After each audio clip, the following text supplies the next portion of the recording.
Hello. আচ্ছা, ঘর মানেই কি শুধু বাস করার জায়গা? ঘর মানে বাস করার জায়গা নয়। ঘর মানে ভালোবেসে বাস করার জায়গা, স্মৃতি ভরা সুখের স্থান, যেখানে পা রাখার সাথে সাথেই ম্যাজিকের মতো সব দুঃখ, কষ্ট, ক্লান্তি মুছে ফেলা যায়। তার উপর আমাদের মেয়েদের কাছে ঘর একটু বেশি প্রিয়। তাই ঘরের ওই চার দেওয়াল বা আশপাশ যদি খুব সুন্দর করে তোলা যায়, ও যেন এক স্বর্গ।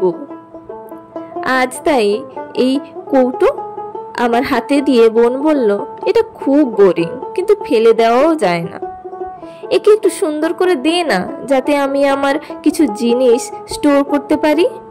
আমি বললাম, আচ্ছা দে, আমার কাছে এসবের কোনো কষ্ট নেই। ওই ভেবে কাজ শুরু করলাম। কেমন লাগছে বলুন তো এই কমলা কুমারীকে? হ্যাঁ, এর মধ্যে নামও মাথায় এসে গেল, তাই নামও রেখে দিলাম। আপনারা জানাবেন কেমন লাগলো। আজকের মতো এইটুকু, দেখা হচ্ছে পরের ভিডিওতে।